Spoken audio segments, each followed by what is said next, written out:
प्रधानमंत्री जन्मदिन वृक्षरोपण आज हूँ भारतर यशस्वी प्रधानमंत्री नरेंद्र मोदी 75तम जन्मदिवस।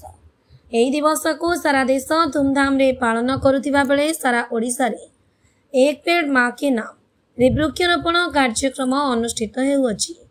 तेबे एही परिप्रेक्षी रे बालियापाल ब्लॉक रो 28टी पंचायत रे वृक्षरोपण कार्यक्रम अनुष्ठित होइतिला बेले अस्ति पंचायत रे वृक्षरोपण शुभारंभ होइतिला।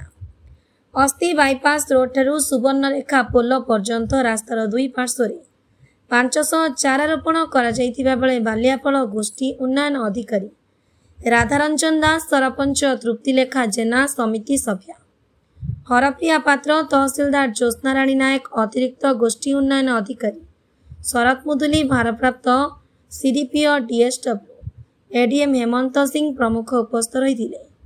तेज अस्ति सरपंच प्रतिनिधि हाड़ीबंधु जेना सभा आयोजन करते। बस्तर रमिता विश्वाल रिपोर्ट, प्रतिकार न्यूज। आज आम सारा देश में वृक्षरोपण कार्यक्रम होमर आदरणीय यशस्वी प्रधानमंत्री नरेंद्र दामोदर दास मोदी जन्मदिन। यही परिप्रेक्षी में आम राज्य सरकार आज आमर यही कार्यक्रम हाथ को नहीं आमर बालियापाल ब्लॉक समस्त पंचायत रे पाखापाखि आम 1200 पाखापाखि गछ लगाऊँ आउ समस्ते गछ लगाऊँ। वृक्ष ही जीवन। यही परिप्रेक्षी में आमर राज्य सरकार जो रही स्लोगान एक पेड़ माँ की नाम गोटे गछ या आम सक्सेस करने आपण मान अनुरोध करूँ।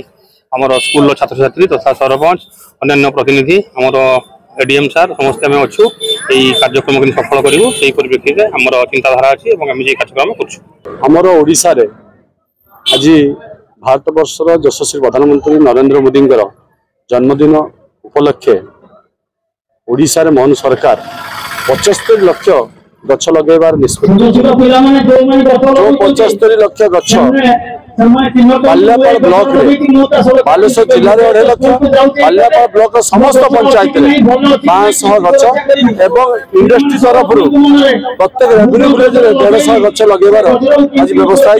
गोटाई दिन में सब जगह सामान टाइम लगा एक पेड़ ना माँ के नाम रे जोटा कि आमर भावना सहित जड़ित माँ को जमी आम जब दुनिया सबुठ भल पाइबा व्यक्ति भितर आम नौचु गछ अनुरूप गछ को आम से भावना सहित जोड़िले निश्चय भाव गचर जत्न गचर प्रतिरक्षा आम नहीं पारू।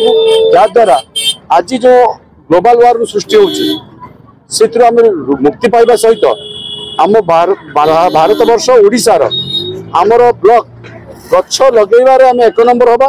केवल आज गोटाए दिन नुहे प्रत्येक दिन आम गछ लगे पारिबा माँ के ना आज आम समस्त आपण मान वार्ता दौचु।